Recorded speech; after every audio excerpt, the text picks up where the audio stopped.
اللهم صل وسلم وبارك على سيدنا محمد. ازيكم عاملين ايه يا حبايب قلبي؟ يا رب تكونوا بألف خير. عامل معاكم النهارده أجنحة كريسبي وجميلة جدا. انا معايا علبة من الزبادي الصغيرة، ومعايا التوابل بتاعتي ملح وفلفل اسمر وبهارات فراخ وبابريكيا، ومعايا معلقة كده من صوص البابريكيا. لو انت عندك مستردة حطي معلقة، فانا ما كانش متوفر عندي فاخدت يعني معلقة من صوص البابريكيا. فانا هقلب المكونات دي كويس جدا مع بعض، وبعد ما اقلبهم بقى هنزل بالأجنحة بتاعتي. اهم حاجه بس اخلط المكونات بتاعتي مع بعض عشان تتوزع التوابل وكده مع الزبادي. هقلب بقى الاجنحه بتاعتي مع الدجاج. عايزه اقولك التتبيله ريحتها تجنن.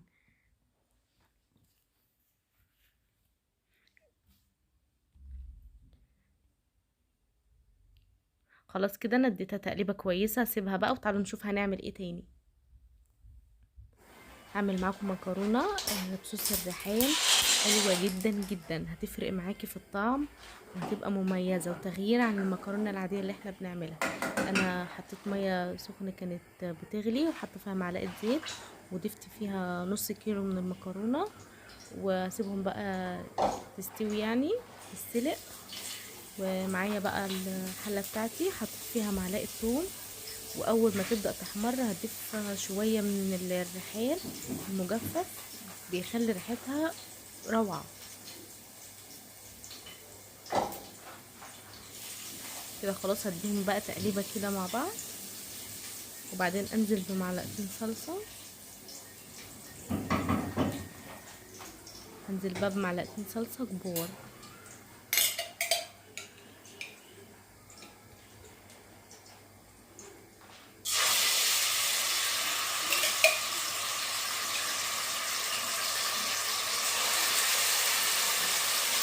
هقلبهم بقى كويس جدا مع بعض.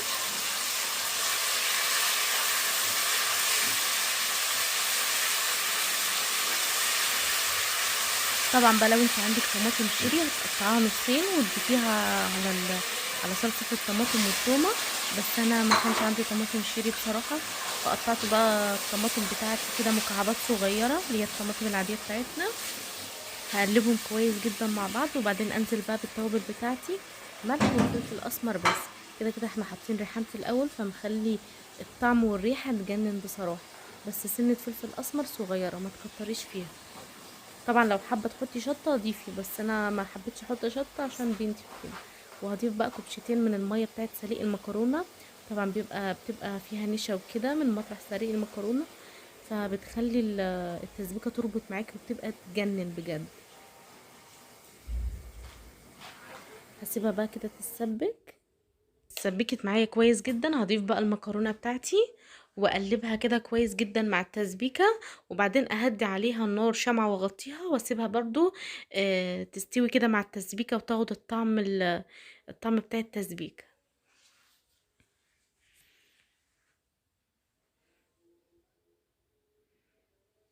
كده خلاص الفراخ اجنحه الدجاج بتاعتي اتبلت كويس جدا.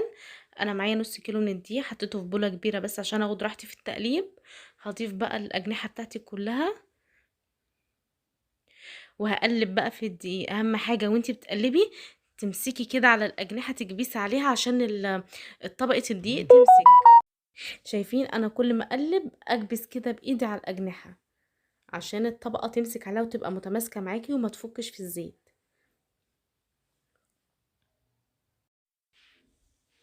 كده خلاص بقى انا معايا ميه فيها قطع تلج متلجه، اهم حاجه تكون متلجه. وهنزل بالاجنحه بتاعتي في الميه وبعدين اضيفها على الدقيق للمره التانية. هخلص بقى الكميه بتاعتي واقلبها برضو تقليبه كويسه جدا. كده انا خلصت الكميه. هقلب برضو واكبس، تكبسي بايدك وانتي بتقلبي عشان الطبقه معاكي تبقى كريسبي ويعني كبيره، تديكي حجم كبير. شايفين انا بكبس عليها ازاي؟ كل ما تقلبي تقومي ماسكاها وكبسه كده عليها. هنقلهم بقى في طبق نضيف. تعالى اقولك بقى ازاي تحافظي على الزيت بتاعك وانتي بتحمري الدجاج، اجنحه الدجاج بتاعتك. هنرش بقى كده شويه ميه مش كتير، بصوابعك كده يعني تبلي صوابعك كده وترشي كده ميه على كده لما تيجي تحمريها الزيت هيدن نضيف معاكي لحد اخر طبقة هتعمليها.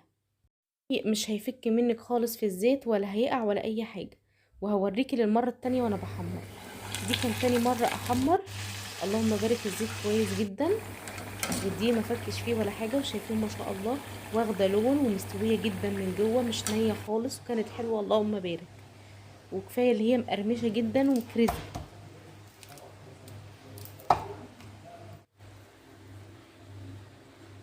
شايفين اللهم بارك.